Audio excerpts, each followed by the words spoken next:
Well, I'm running through the clips and I thought before I delete this, I'm going to put it up because I really enjoyed this trip. It was just float fishing and ledger fishing like I normally do, but it was in the winter and it was grabbing a session of a few hours in a late afternoon. I picked the right time. The first time I fished into the dark, I thought the fish would go nuts. Got it wrong, didn't I? Got it wrong.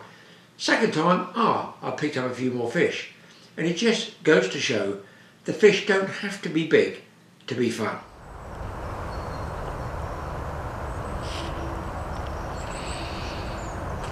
I'm here just on a quick one, as they say. I've been here half an hour. Had 3 nice rudd though.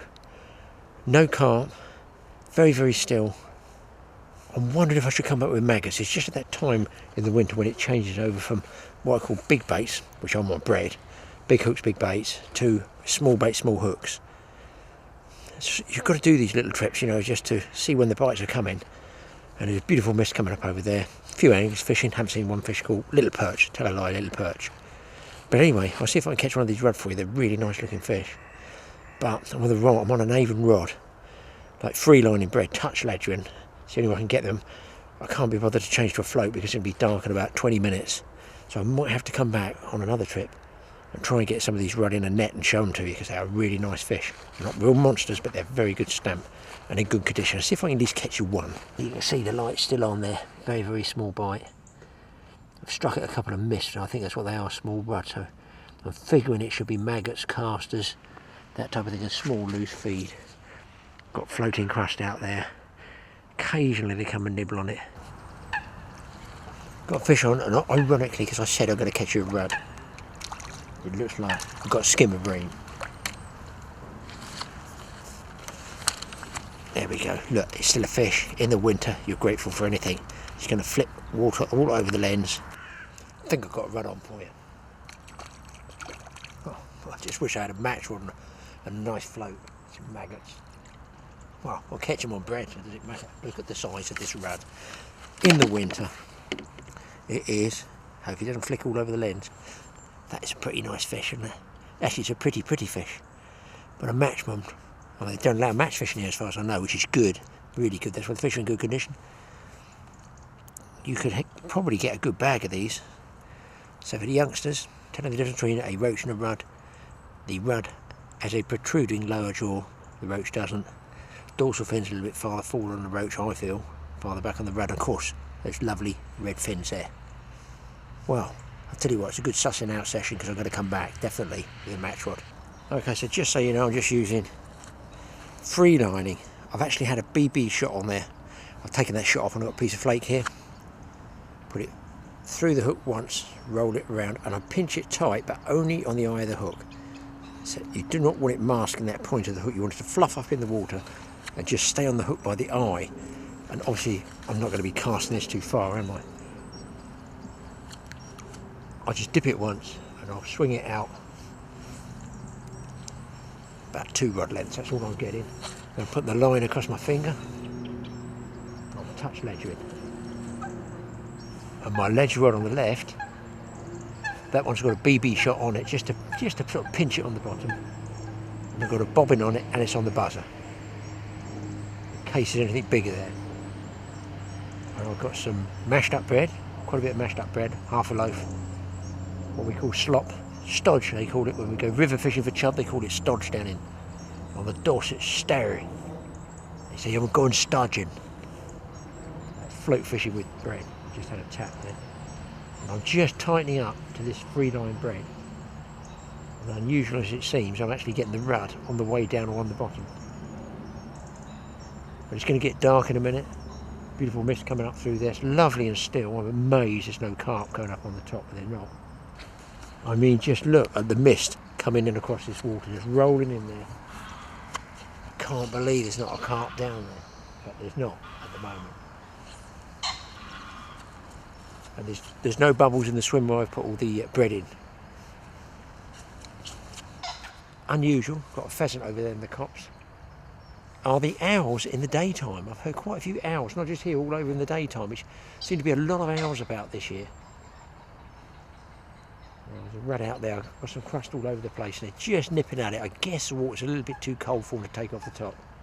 Who knows? There goes the pheasant. Bang.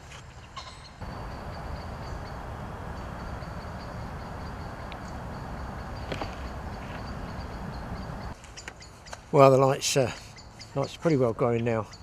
I've got an isotope float, starlight float I'm going to put on.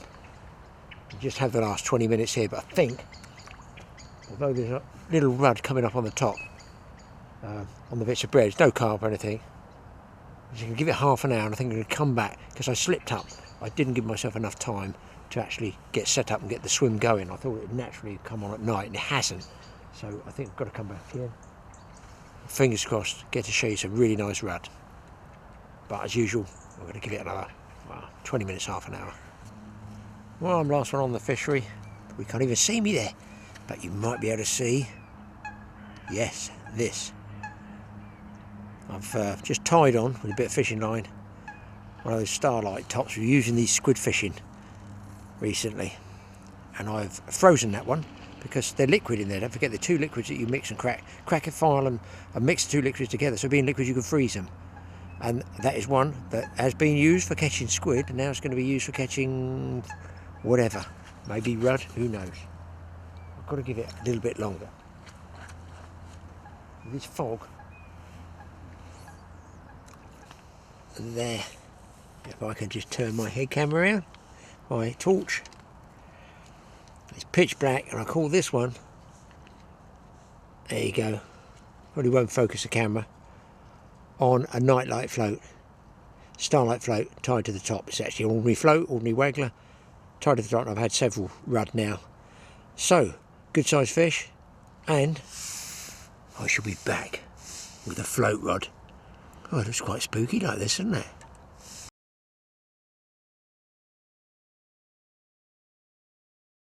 And this time, I've got two match rods, well, a match rod and a weird sort of feeder rod.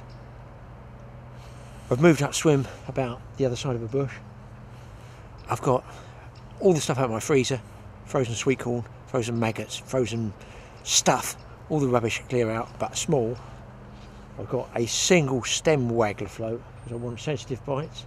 Been here 5 minutes, I thought I'd have about 5 rudd for you. No. Another guy's just come round, he said he's a carp fisherman, he's just looking. He's been blanking, he said, on all the hard carp water, so maybe it's just that time of year, but they should be feeding. So he's come here to save the day and catch something. He hopes, after hearing that last night I didn't see a single carp caught, but it's the way it is. So, I haven't gone overboard on the ground bait, I haven't gone overboard with the loose feed. I put some 4mm pellets into those Skrettings pellets, because they actually feed with them here as well. In the winter, it's really cold. They feed them, you know, just to keep the carp through the winter when it's tough. So I figure they're used to those, but I have to say, boys, I haven't had a beep on the one ledger rod, and I haven't had the float dip, dither, or even move. I can't make anything of it. I can't make head or tail of this. It's absolutely perfect fishing in the winter weather, and yet there's not a bubble in the swim.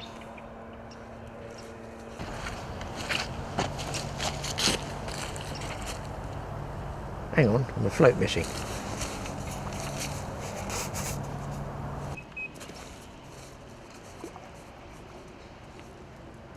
I thought there was something missing in the swim. Oh, up the tree again. I always park myself under this tree. That was on 2 maggots, little skimmer, but of course I'm on the right tackle now. I'm on the match rod. Oh, even though they're not showing on the top, maybe I can work this swim up. All is not lost, guys. Okay, some people actually ask me why float fishing. Obviously I've got a ledger on the left, you can see the bob in there. Why I actually use the buzzer, the biting lance, but of course if I'm filming or looking around or I'm messing with the camera, I'm going to miss the float going, and I don't want to lose a rod, although the reel's on back wind. So that means the handle can go backwards, you shouldn't get dragged in. But it just gives me that audible warning, should I get a fish.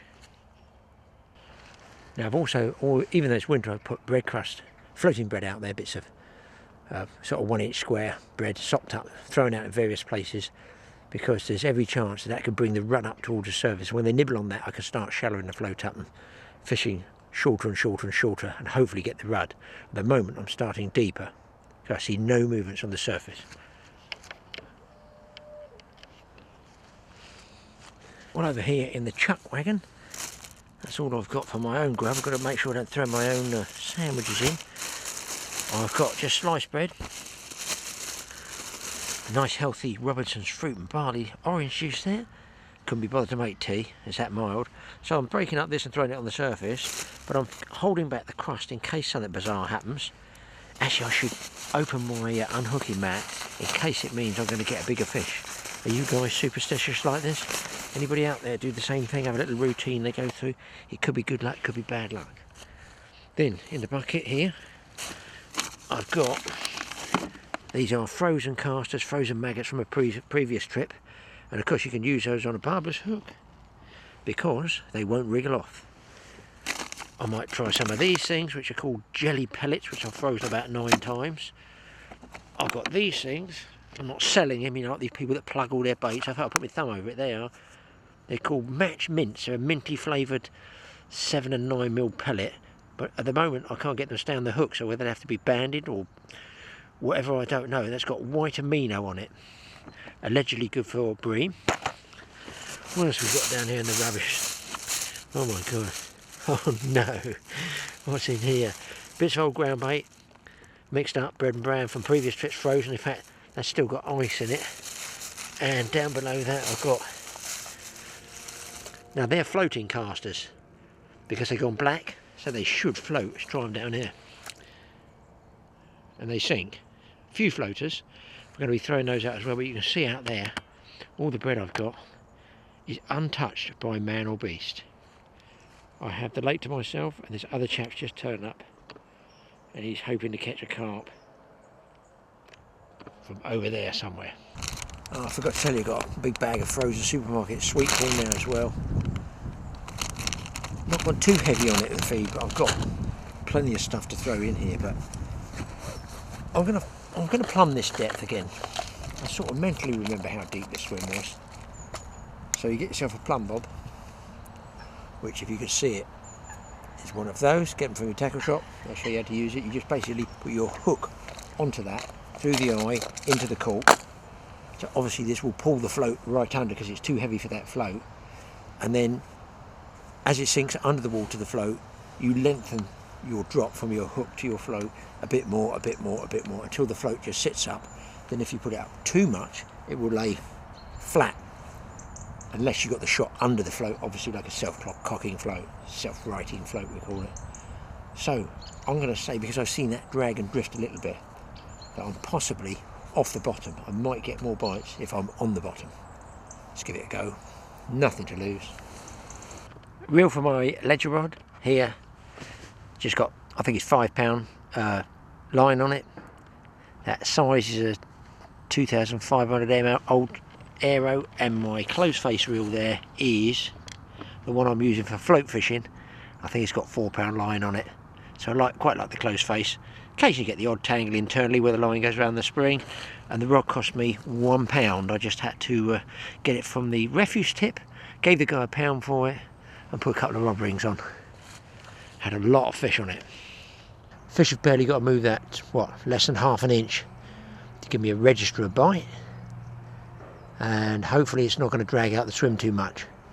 I mean, at this stage with no bites, obviously it doesn't really matter, but if I don't get any bites on the bottom, I'm going to start feeding more regularly and try up on the surface. But I'm amazed nothing's knocking those pieces of bread yet.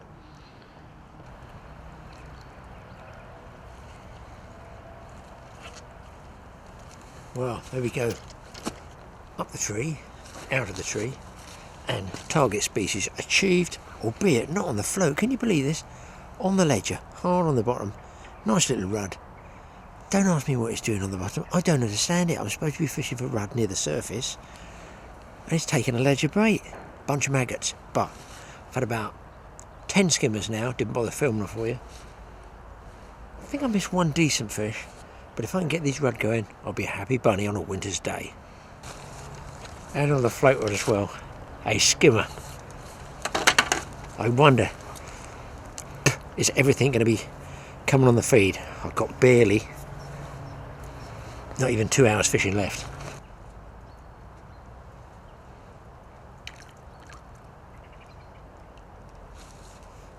It is slow, slow, slow, guys. More skimmers.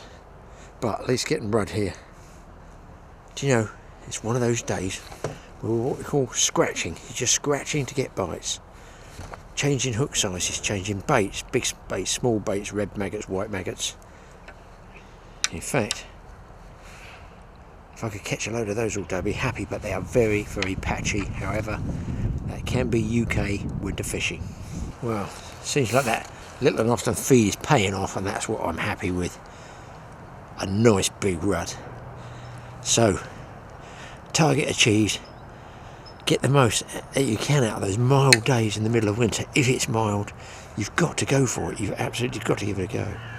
And that one, if it doesn't flick off my fingers, I feel is a very presentable little rudd for winter fishing. So fish shouldn't even be feeding in the winter.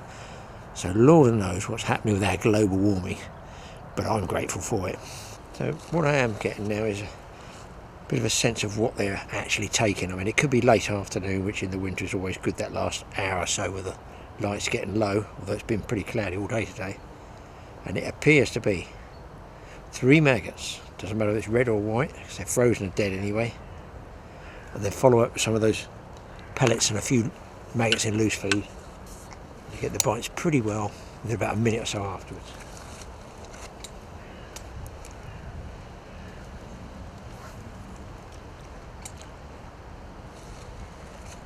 So you can see there, look, it looks yucky mush, but at the end of the day it's all frozen stuff left over that I've had from a previous trip. It's not wasted. Trust me, the fish eat everything.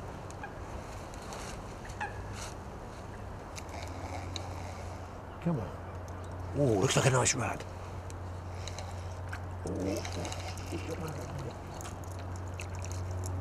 Oh, they gallop. Really incredibly stupid. Kids don't ever swing a fish like this, but I just got, oh, yes. Oh, get in. Keep still, boy. You're going on YouTube. Feast your eyes on that. A fine winter rudd on the float. My goodness me. It's all turning out good in the end. It's the time of day, it's the feed. I've got to get working on this swim now.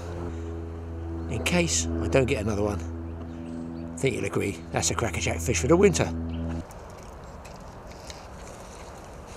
Oh, here we go, boys. We've got them going now. If I keep catching fish of this stamp, I will not be disappointed with the day. Look, if I use live maggots, there's no question, I might catch more. They'd certainly go on the hook a little bit easier, and they'd probably stay on a little bit longer. But it doesn't matter. This was a last-ditch trip. I mean, I was here last night. You were with me. You didn't realise it, but you were all with me last night. You saw what the score was. The mist was coming off the water. I was struggling, and I've got one on my other ledger rug tweaking away here. But being greedy, I'm going to cast up on that first, and then pick this one up. This one is a barely liftable skimmer. These skimmers can be quite annoying. They flick water all over the lens. But there you go. This one could be a netter, guys, if it was heavy. If it's a rudd, it's a monster. No, it's a proper bream. It's down here. Can't get you a good picture of it, but hopefully we get him in the net.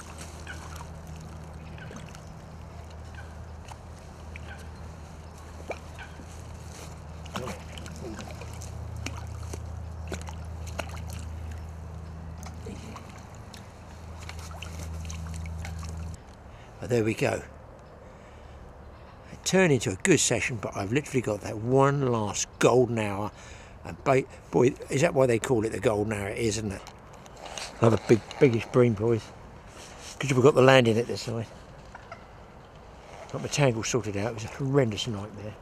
Luckily I didn't have to tackle up against. I hate tackling up. I hate shotting floats. But nice to get bream as well. Those rough.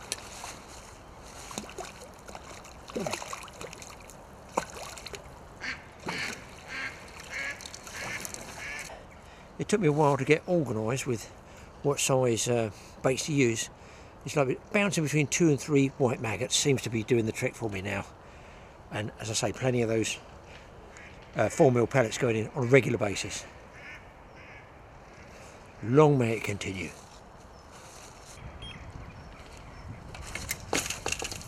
And it does.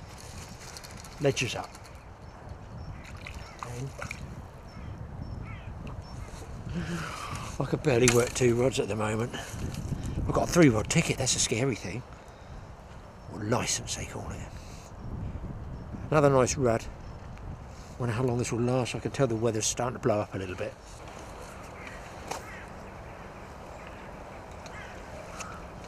Got a result, guys. I've got just going to get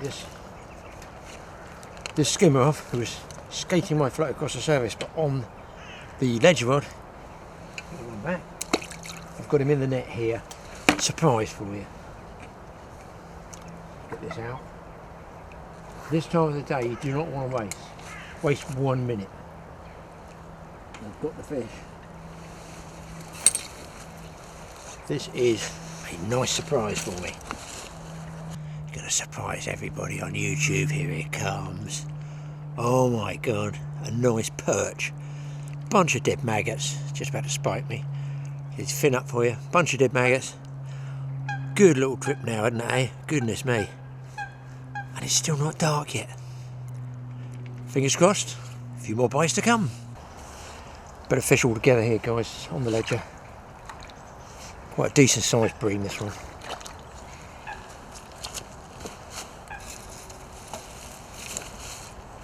It's just as well because it's getting, doesn't look it from the camera, but it's actually getting dusk. I can barely see the float. Here we come.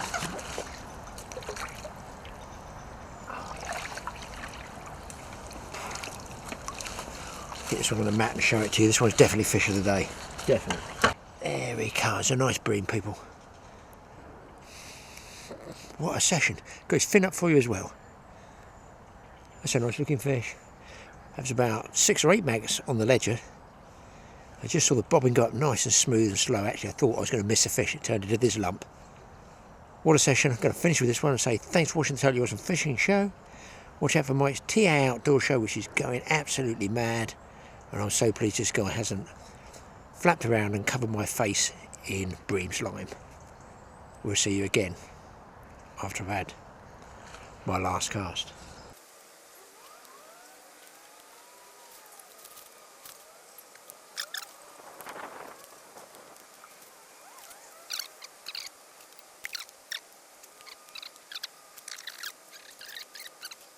I've got to be honest, the older I get, the more I enjoy that sort of last minute fishing session that you just throw together and think, I'll take a few maggots, I might dig a few worms, what do I need? If I get there by 2, I can fish till 6. I like those sort of trips, you know, especially when they pay off, and that one paid off. Now, here's a payoff, the world famous, the intriguing, the interesting, the downright curious. Yes, it's time for Random Productions.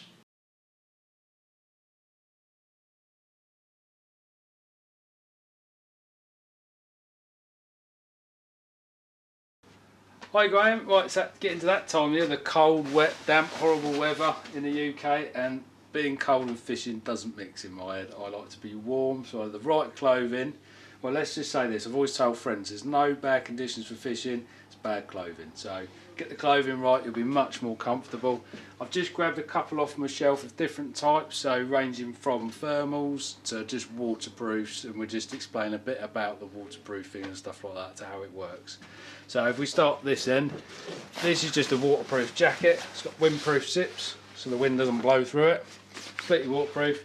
And then you'll see the line in this one. So this is a lighter weight jacket, but that's your windstopper material, but very nice as a layer. So you can have breathable, very breathable, very waterproof as well. I think this one's waterproof rating on this one. I'm going to say that, and I can't see what it is. No, it's just a wind beater jacket glass. You just walk with it. I wear this one myself. This is like my everyday sort of fishing jacket. If I was just nipping off down the canal and that, this is what I wear. I like to wear layers, so I'd have like t-shirt, maybe a jumper, thin fleece, and then something over the top. I like to take things off and be able to move. Comes with the hood as well, that one? That's a hood, yeah. It's a hood on that one. Just a nice comfortable, and if you didn't want to just wear it fishing, I'm pretty sure you get away wearing that out and about. It doesn't look so bad. It's not just based at fishing. we've got for more the extreme guys going out, so a much more padded jacket, as you can tell. Much thicker on that, yeah. Yeah, much thicker, waterproof as well. So it's a winter suit, as you'll see on here. You've got some of the things, so it just gives you its waterproof, tapered seams.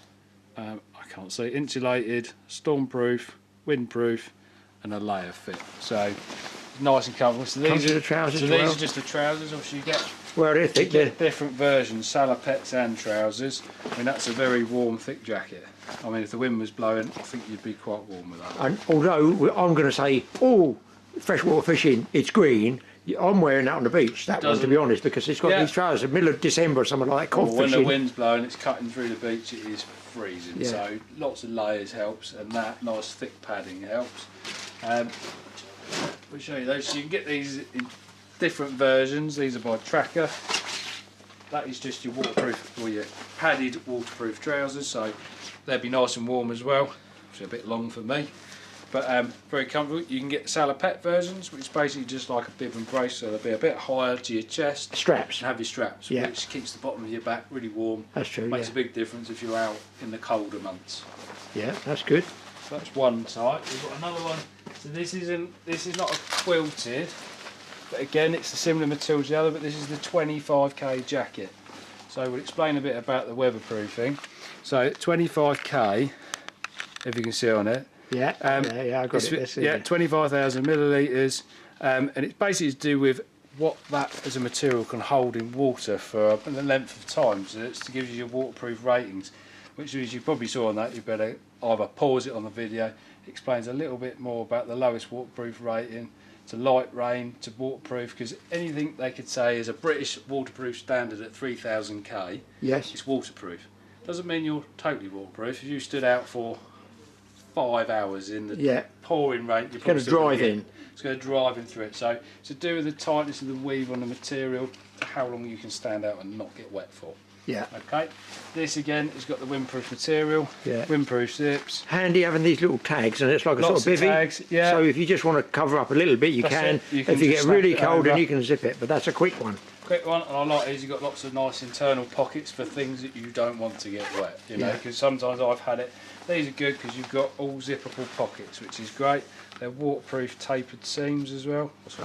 Taped seams, did I say? Taped. You can see on that. Yeah. So that stops any water going through. Whereas I can remember having an old Graze jacket many years ago, and it had fold-down pockets. We fished on the beach in the rain. I'd left put my hand in my pocket to get some everything tucked in. And you had little holes in the bottom, but it was just dripping out, and I'd fill my phone up and everything. So try to get a pocket with zips on it. I think that makes a difference. Good tip there, guys. There you go. So I'm going to show you one here without the zips in it. This is what not to do, is leave your pocket folded in when it's absolutely drenched, or you have a full pocket. So this is a more padded suit. So this is by a company called JRC. So it's a waterproof jacket. I don't think we've got a waterproof rating on that one. So they're all of a British standard of 3,000. Oh, that's your sort of what I call bib and braces type. It. Yeah. I'll show you these ones as well. So this is just a complete suit you buy. It's a two-piece suit, jacket, trousers. It's padded, but not as padded as like the Tracker one we showed you, but still nice and warm with your layers. And this is the bit that makes all the difference. I was not a fan of these growing up. All friends used to wear them. Never used to. I used to wear jeans like a Wally. Then I discovered wearing tracksuit bottoms and wearing a pair of salopettes or over trousers makes a huge difference in the dead of winter. Jeans are about the coldest thing to wear, Mike told me, because obviously, Dad, your legs are cold because you're wearing jeans on the beach in the winter. Yep. Do not wear jeans. I used to do it all the time, and what a Wally. Since I've changed, wearing tracksuit bottoms, softer materials, you feel warmer so much quicker. But that's your bib and brace. So obviously it would cover right at your back. If I'm going to hold up that way, you can see. Yeah, I can see it. He goes right over your back there. So and pockets as well. Pockets as well, lower back warm. You can obviously keep anything else in there more valuable if you don't want it to be outside your jacket. Keep it sturdy. Then we've got some more colours. So these are what people would class in the trade as more carpy colours. Green, There's no real carpy colour, it's just green. It's green. Okay, and then we go the other side. This would be like the match fishermen. They wear quite a lot of bright colours. So this is another example of a jacket. So they do quilted versions of these as well for the more extreme weather, for when it's a lot colder.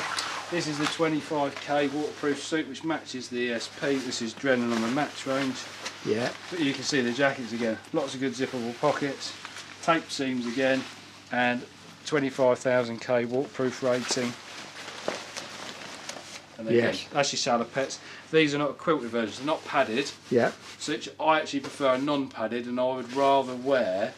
Now the match fishermen, what I've seen in those, because they got the fish on their lap and the net on their lap unhooking. They're always, so you can see why they're wearing it. They're always down. On their legs, they're always getting wet. So you'll even see them wearing these in the summer quite often. It's purely because they get so messy with the fishing.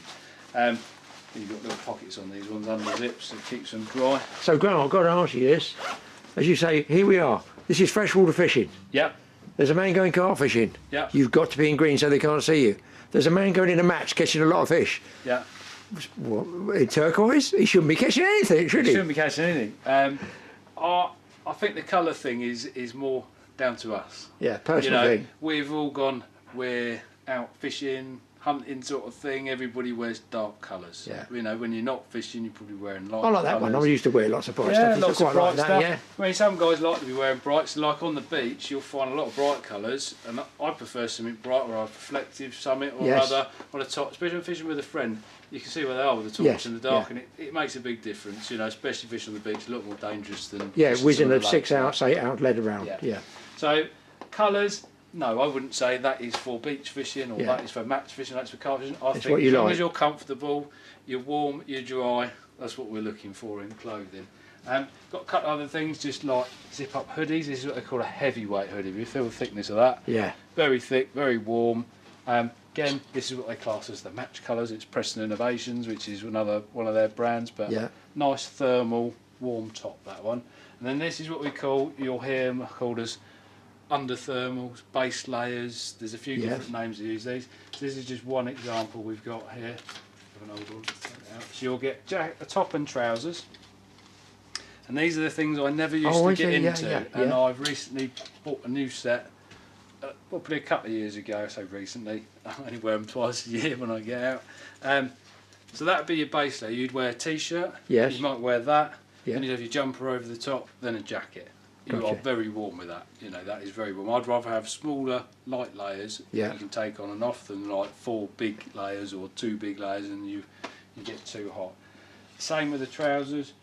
You would wear your base layer trousers, either another pair of trousers over the top, and then your salopets or your waterproofs. And that, to be fair, when the wind's blowing, you don't feel any cold through them whatsoever. Yeah. Now we've purposely not specified on one brand, but we've been really genuine, people. Look, we've gone through all the different makes Grant's got in his shop. He's got racks of stuff here you can look at. Tell us about my bugbear, cold feet. Cold feet. So there's a few different types of.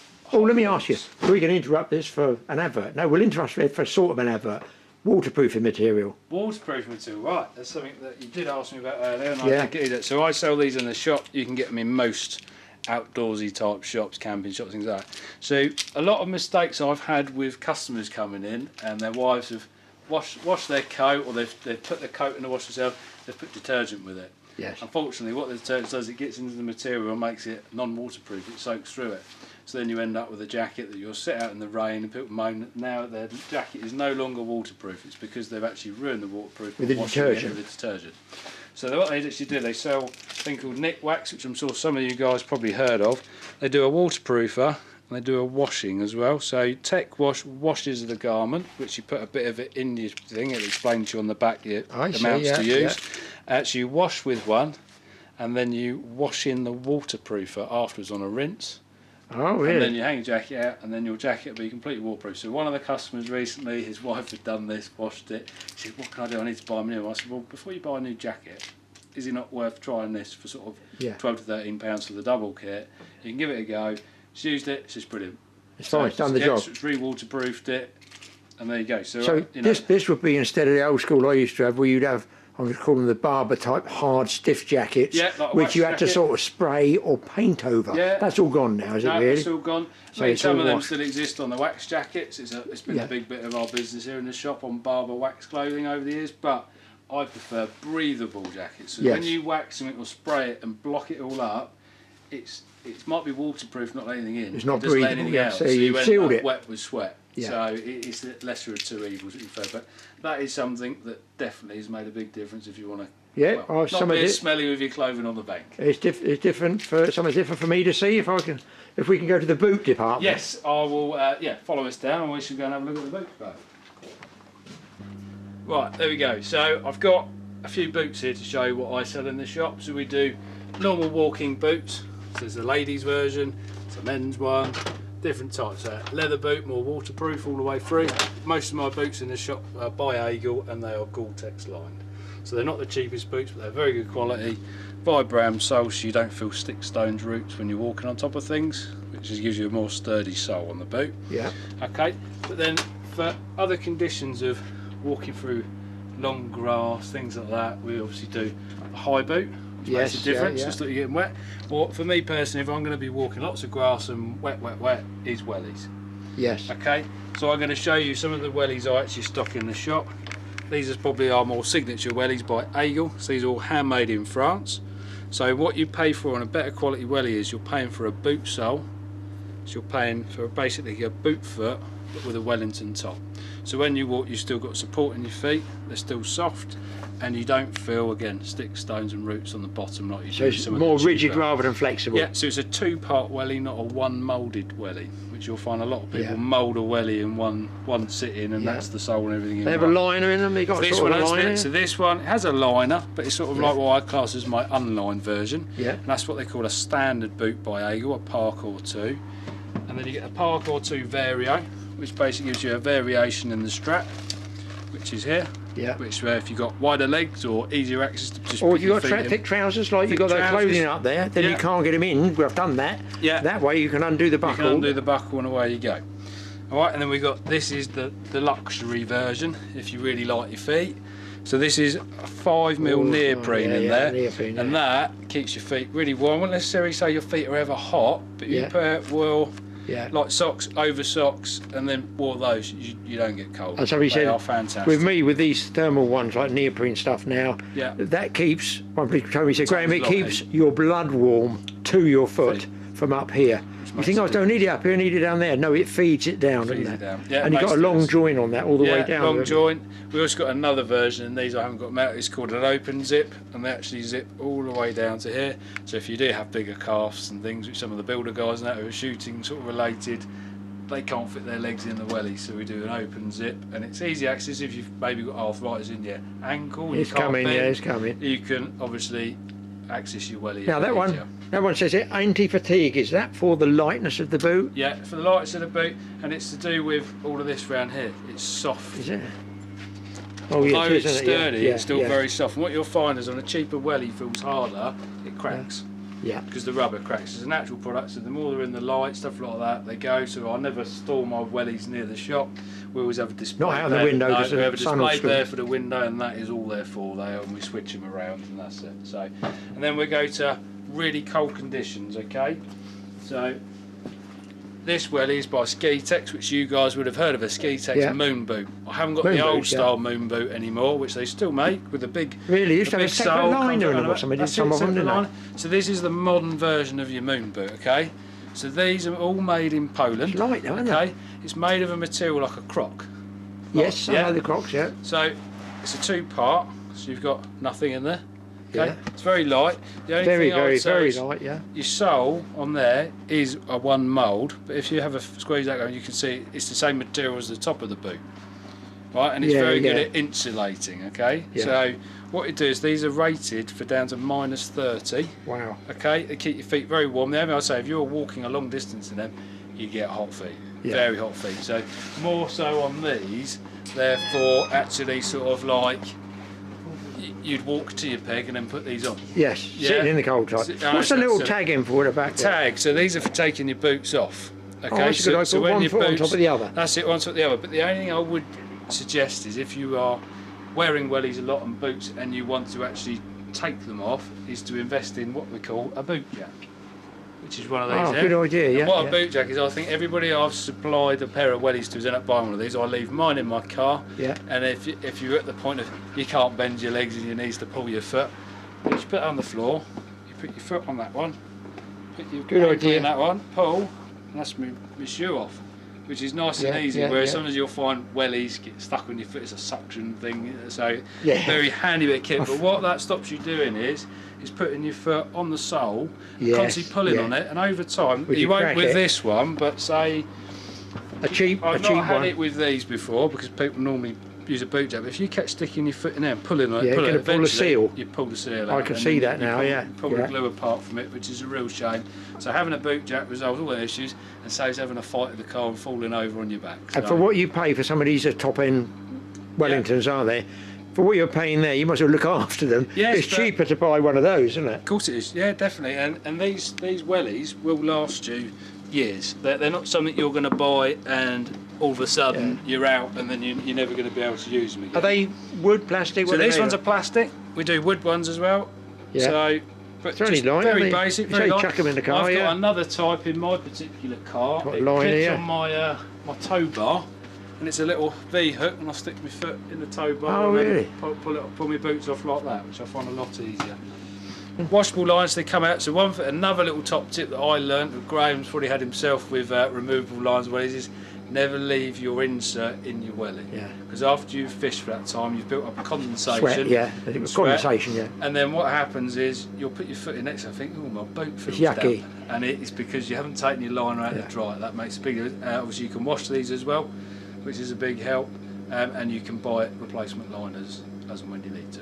Brilliant, guys. Well, thank you very much for that. Listen, I appreciate it. And also, guys, up there, there's various lighter stuff, more summery, spring type stuff, is all the body warmers. But that gives people an idea, roughly, as we're running into what we call pike fishing time, beach fishing time in the winter.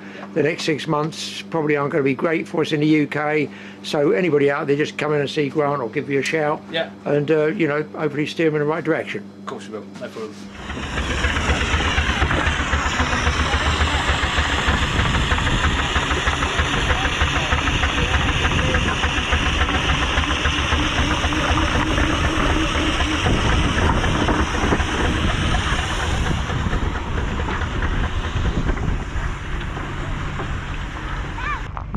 Well, people, I'm down, as you can see behind me, down on the south coast at Hayling Island.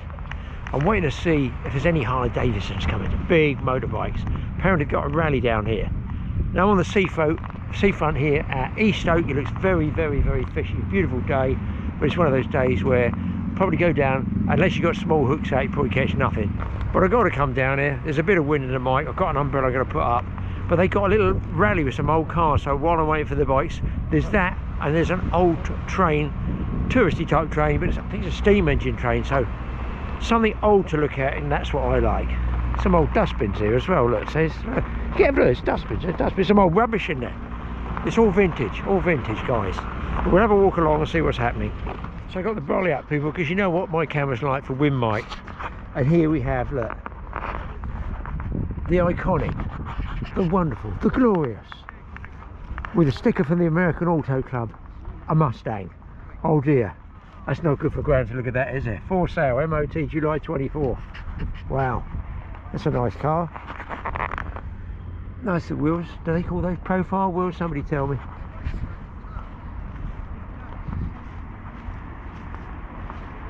Look on the side. Looks really nice. Now this one, I don't know. This one, it's a Triumph. Guys, tell me, you older guys, is that a Triumph Stag? Is that a Triumph Stag?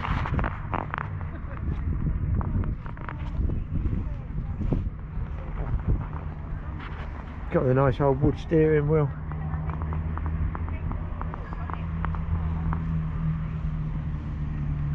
And there's one for Mike with his military vehicles.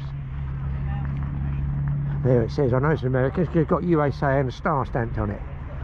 There's a Fire Army Field ration box. It says Normandy 89 and Operation Overlord. My God, was this actually used?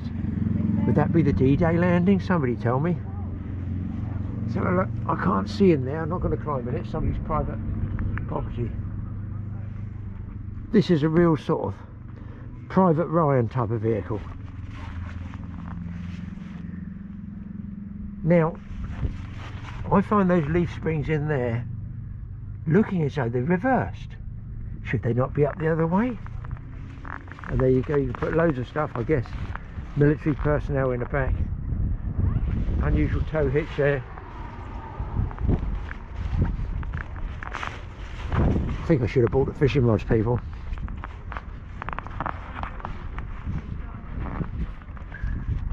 Big What do you call this? A bull bar? What do you guys, Americans call it a bull bar. I don't know what they call it in the military. Who's in military can tell us what that's for. Is this for pushing other vehicles out the way?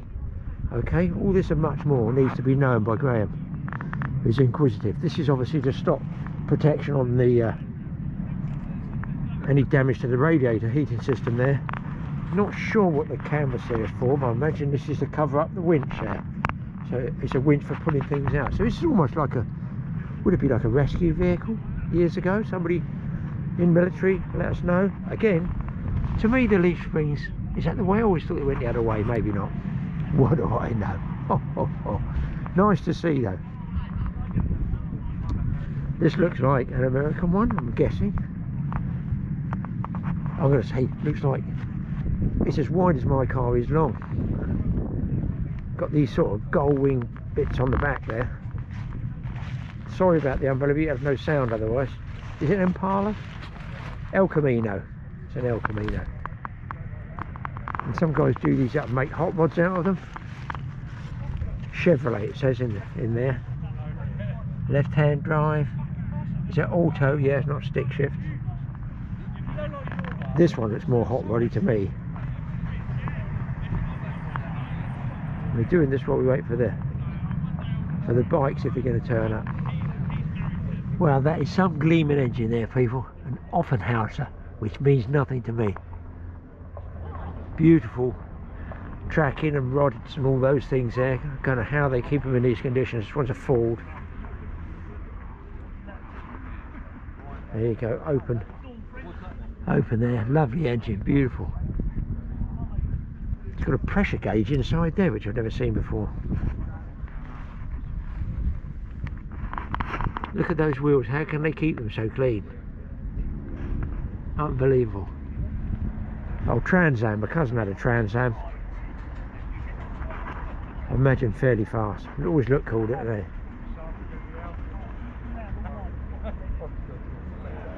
Do they call that a Firebird? I don't know.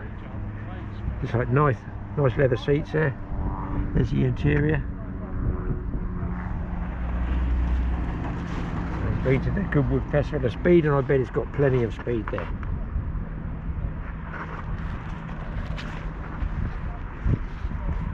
Pontiac, it says. Texas plate.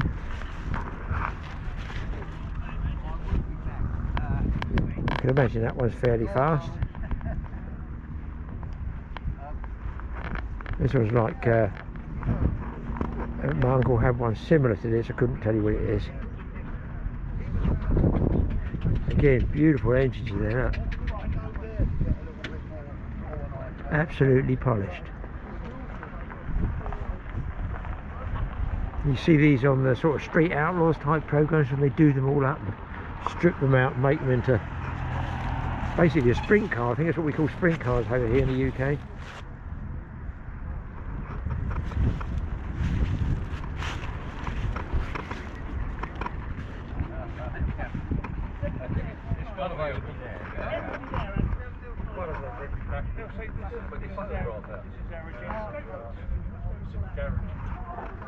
There's a big lump in there. This one looks like a more traditional shaped type of hot rod.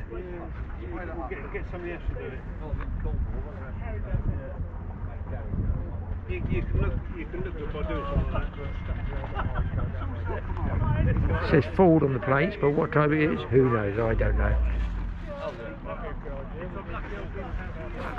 Got a lovely spray finish on it. You car buffs will probably undoubtedly know more about this shape. All old collectors, and it's nice to see they're all renovated like this and restored. Some of you, I can't imagine how many hours it takes to do all these things up.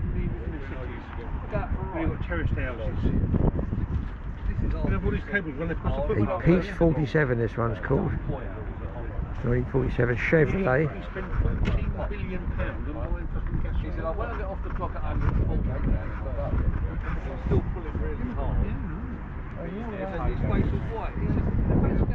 Peach 47. Unusual colour, isn't it, guys?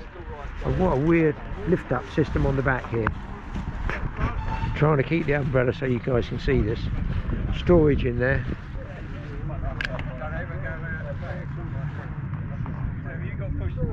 Huge wings to it.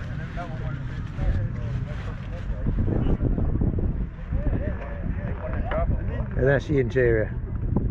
With big Chevy on the steering wheel.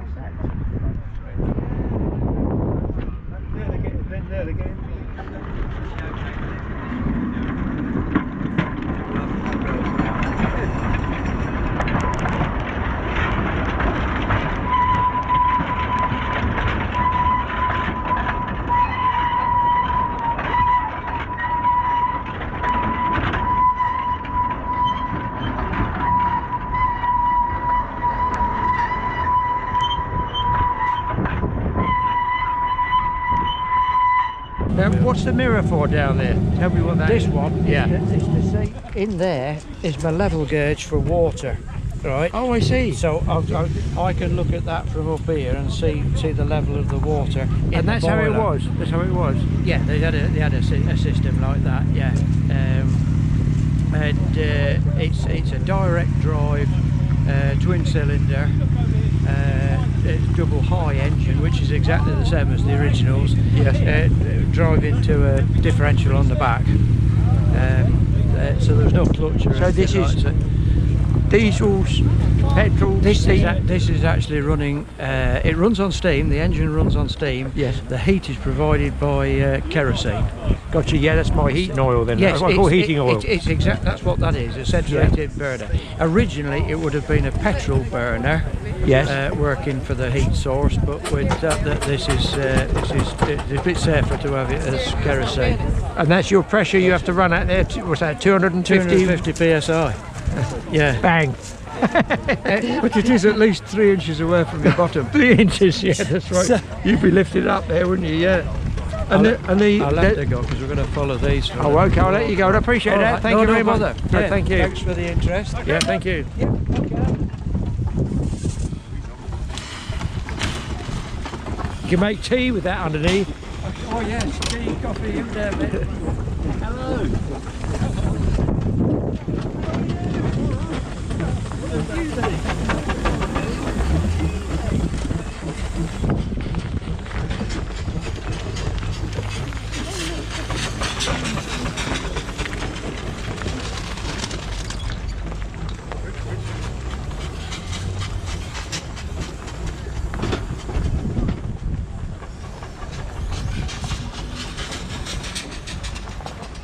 Well, thanks to Graeme for showing us and having a run through of different materials for warm weather fishing.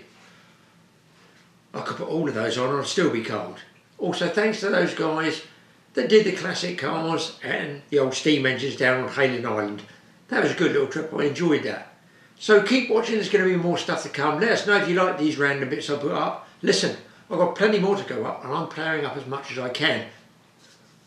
I've been fishing for about 10 days now. It's been shocking. I was supposed to go with Wayne tomorrow out on the boat fishing. Last minute we looked again, tides not right, 7 o'clock high in Langston Harbour. That means it's going to ebb, you know, to the west, and the wind force 5 to 7 from the west. That's a wind against tide, pushes the waves up, makes it extremely uncomfortable for Graeme's tum-tum. So we cancelled that one. Again, hopefully by the time this film goes up, it might get a little bit better. But I'm very much aiming for a little short fishing trip somewhere. People, thanks for watching this issue, and we'll see you in the next film.